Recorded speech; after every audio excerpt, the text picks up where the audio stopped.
Just a few minutes ago, the jobs report for September was released. This had been held back because of the government shutdown, the longest shutdown in history.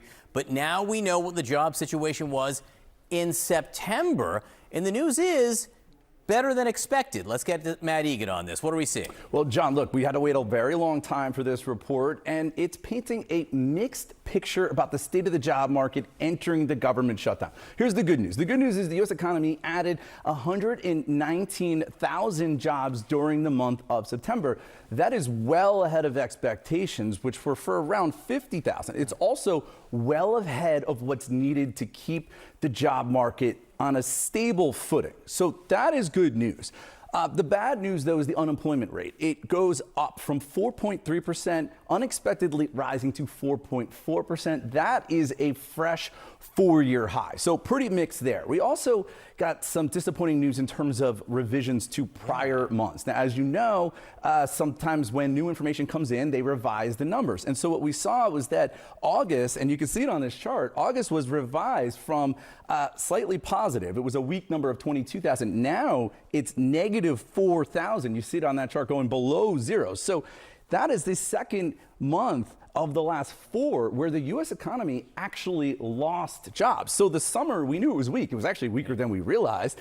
July was also revised a little bit lower. So you can see why people have been concerned, because the U.S. economy had been gaining a lot of jobs each month, and that has really slowed down. But again, the good news, though, is that September was a bigger rebound than anticipated. And digging into some of the sectors here, manufacturing, which is that key sector that the president is trying to prop up with sky-high tariffs, it lost jobs again. Another 6,000 jobs were lost in manufacturing during the month of September. That continues a trend there. However, construction, which had been under some pressure because of immigration, because of tariffs, because of interest rates, gained jobs, and that is an improvement. Healthcare, that's been a go-to sector as far as jobs, also gaining jobs there. One last point here, John.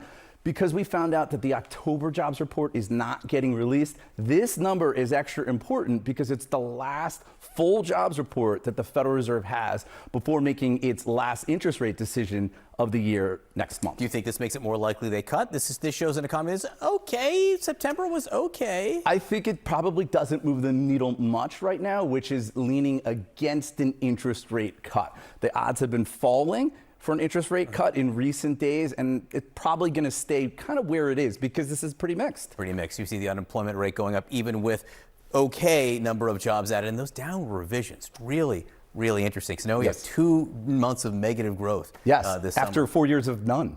All right, Matt Egan, thank you very much for that. Kate? All right, joining us right now is Pete Seat, former White House spokesperson for President George W. Bush and former spokesperson for the Indiana Republican Party. So there's a lot of mixed going on. We've got this new jobs report coming out, Pete, but also you've got these numbers from a Fox News poll of how people are feeling about the economy, and talk about kind of this mixed bag. Some 76% of voters in this Fox News poll view the economy negatively, and that is worse than it was over the summer. And by a nearly 2-to-1 margin, voters say that Donald Trump, the President Trump, is more responsible for the current economy than Joe Biden. So you've got economic data and you've got how people feel about it. What level of alarm should this be raising inside the White House right now about how people are feeling about the economy? Well, the 2024 election was about vibes, and that was to the benefit of Donald J. Trump. And the 2026 election will likely also be about those very same vibes, namely affordability. People are not looking at big ticket items that are rarely purchased like cars and homes. They're looking at consumer staples. They're looking at the costs of goods when they go to their local grocery store and when they pump gas at the station.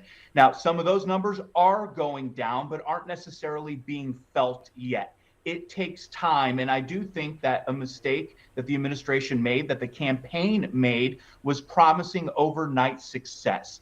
Getting these numbers to go down and for Americans to feel that in their pocketbooks takes time, and the administration needs to be realistic about that. Yeah, and because, set Trump aside, this will, as you're saying, is going to have a real impact on how people are feeling when it comes to the midterms. And on that point, when it comes to the midterms, this relates to a situation actually that's playing out in Indiana right now, our wonderfully loved shared state, which is that the president is now threatening, Pete, to back primary challengers against Indiana Republicans over the push to redistrict and bring the redistricting fight to Indiana and rewrite congressional maps more in Republicans' favor. Republicans in the state Senate in Indiana, they've just announced that they're not going to. They can't do it because they don't have the votes. And the president's saying now he's going to back primary challengers against Republicans over this. What is going on there? What you have going on here is the tension between fidelity to principle and flirtations with politics. The political argument is an easy one to make. You want more seats for Republicans in the U.S. House of Representatives. So rather than win on the merits, you go redraw the lines to make them easier to win. The principal argument, on the other hand, is harder to make. It's harder for people to grasp because it's so antiquated in this environment for politicians to be principled that it's now a novelty. Yet you have a majority of the Indiana Republican State Senate caucus that believes firmly that the lines that they drew in 2021 and passed into law in 2021 were done correctly. They were not gerrymandered, and there's no reason to go back on that to score short-term political points that could ultimately result in long-term pain for the party. And what we're looking at here is it's a 7-2 split, if you will. Republicans right now have 7 of the congressional seats. Check me if I'm wrong on this, because I think I'm remembering this right. Democrats have 2 of the seats. And what they were hoping to do when they redraw this, of course, is to have all 9 be Republican. But the fact that you've got a federal judge that just told Texas, which was the kind of the center of the universe on this one, telling Texas that it cannot use the new maps that it drew for the midterms, that decision is being appealed. But still, if it holds, does that play, or is that playing into the hesitation from Indiana Republicans on this? I think that does play into it, but again, it comes back to a principled argument. We, for 20 years, Republicans have said we don't gerrymander, that we draw congressional districts and state house and senate districts. Right, but that Pete, this entire environment is of fighting fire with fire. There is no fidelity to principle anymore. And how is it only happening in the Hoosier state? Well, you should know better than anyone, Kate, because we stand on principle. We are good, hardy people in the Hoosier state. But that's why this story is so fascinating to people who live outside of Indiana. All the noise in favor of redistricting is coming from Washington and small social media echo chambers. When these state senators hear from their constituents, they are hearing overwhelming opposition. I hear this privately, and I've read this publicly. They've talked about this. When they run into constituents in the grocery store or at church or getting a haircut, they're hearing people say, don't do this. Indiana does it right. We don't see why we should change that. I'm now realizing the mistake of this segment, which is you've got 2 people who are so biased in favor of just the entire state of Indiana.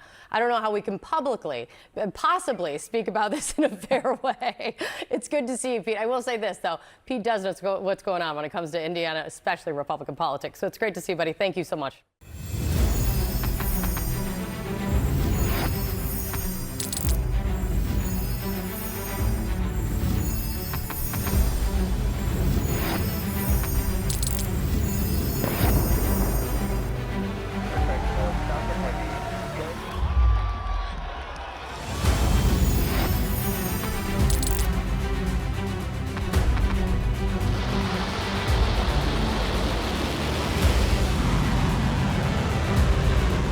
Been fighting so long and so hard that they don't know what the they're doing.